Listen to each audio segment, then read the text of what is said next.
شب برات آنے والی ہے،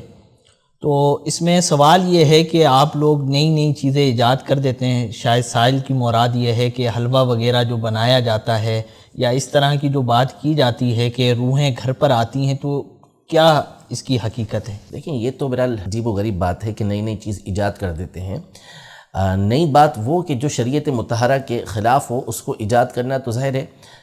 یہ درست نہیں ہے، اور یہ تو اس کے بارے میں فرمایا کہ یہ بدعت ایسی ہے کہ جو جہنم کے اندر ہے، اور ایسا نیا کام کہ جو شریعت مطہرہ کے اصول کے موافق ہے، اس کی صحیح مسلم شریف کے اندر کی حدیث مبارکہ ہے جس میں نبی پاک صلی اللہ علیہ وسلم نے اجازت عطا فرمائی ہے کہ اسلام کے اندر نیا کام ایجاد کرنا بالکل درست ہے، لیکن ظاہر ہے کہ وہ شریعت مطہرہ کے عین موافق ہونا چاہیے۔ باقی رہا حلوہ بنانا، تو ظاہر ہے کہ مومن میٹھا ہوتا ہے اور میٹھے کو پسند کرتا ہے، تو وہ چاہے وہ شب برات کے اندر بنایا جائے، شب معراج کے اندر بنایا جائے، یا کسی بھی دن بنایا جائے، بنانے میں کوئی حرج نہیں ہے۔ جو اعتراض کرتا ہے وہ بھی حلوہ کھاتا ہے، جس پر اعتراض کیا جاتا ہے وہ بھی حلوہ کھاتا ہے۔ ہو سکتا ہے اعتراض کرنے والے زیادہ کھاتے ہوں، اور شاید جو ہے وہ بیچتے بھی زیادہ ہی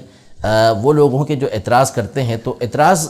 جو ہے وہ اعتراض جو کرتا ہے اس کے بارے میں عربی زبان کا ایک مشہور مقولہ ہے کہ المعترض کالاعمی، جو اعتراض کرنے والا ہوتا ہے وہ نابینا کی طرح ہوتا ہے، اندھے کی طرح ہوتا ہے، اس کو بس اعتراض کرنا مقصود ہوتا ہے۔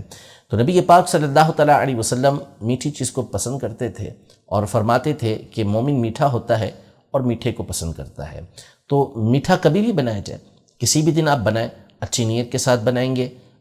ثواب بھی ملے گا اس پہ اور کھانا بھی اس کا درست ہوگا۔ اب رہا شب برات کو بنانا، تو شب برات بھی ایک دن ہے، ایک رات ہے، اس میں آپ بناتے ہیں تو اس میں بھی کوئی حرج نہیں ہے۔ 15ویں شعبان کے دن میں بناتے ہیں تو اس میں بھی کوئی حرج نہیں ہے۔ ہاں، کوئی ناجائز کام اس میں آپ کر رہے ہیں، حرام مال کمایا ہوا ہے جس سے اس سے آپ بنا رہے ہیں، یا اس کے اندر کوئی حرام چیز استعمال کر رہے ہیں، تو وہ ایک الگ بات ہے، لیکن کوئی بھی ایسا نہیں کرتا۔ حلال طیب مال سے حلال طیب چیزیں بنائی جاتی ہیں، اور حلال طیب چیز کھانے کا قرآن مجید فرقان حمید کے اندر حکم موجود ہے۔ باقی یہ رہا کہ پہلوں نے نہیں کیا اب آپ کرتے ہیں، تو بہت ساری چیزیں ہیں۔ شادی میں مختلف قسم کے کھانے بنائے جاتے ہیں، پہلوں نے کبھی ایسے نہیں بنائے۔ سنت کی نیت سے شادی کرے، نکاح کرے اور اس کے اندر وہ بہترین کھانے بنائے، نہ صحابہ سے ثابت، شادی حال میں جس طرح ہمارے یہاں کچھ بھی نہیں، ایسا کچھ بھی نہیں ہوتا تھا پچھلے زمانے کے اندر۔ لیکن اب بڑے بڑے لوگ جو اعتراض کرنے والے ہیں وہ بھی اسی طریقے کے معاملات کر رہے ہوتے ہیں، تو پھر وہ بھی بند کر دینا چاہیے، حالانکہ کوئی بھی اسے بند نہیں کرتا۔ تو اس سے دین کے اندر کسی طرح کا کوئی خلل نہیں ہے، یہ دین کے کسی بھی طرح خلاف نہیں ہے، تو لہذا اس طرح کا عمل کرنے میں کوئی حرج نہیں ہے۔ عام طور پہ قرآن پڑھا جاتا ہے، قرآنی آیات صورتیں پڑھی جاتی ہیں، فاتحہ پڑھا جاتا ہے، اور یہ بھی نبی پاک صلی اللہ تعالیٰ علیہ وسلم سے ثابت ہے کہ کھانا سامنے موجود تھا، آپ علیہ السلام نے حضرت جابر رضی اللہ عنہ کے گھر پر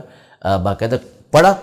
اور اس میں آپ نے اپنا لعاب دہن تک ملایا، جس کی وجہ سے اس کھانے کے اندر برکت ہو گئی۔ تو نبی پاک صلی اللہ علیہ وسلم کا پڑھنا کیا تھا؟ ظاہر ہے کہ اللہ پاک کا نام ہی لیا ہوگا، قرآن کی آیتیں ہی پڑھی ہوں گی، یہ فاتحہ پڑھنے کا ثبوت موجود ہے۔ تو لہذا اگر 15ویں تاریخ کو، شعبان کی 15ویں شب کو یا 15ویں دن اگر کوئی حلوہ بناتا ہے، اس پر فاتحہ پڑھتا ہے، تو قرآن و سنت کی روح سے یہ بالکل جائز ہے، اس کا تقسیم کرنا بھی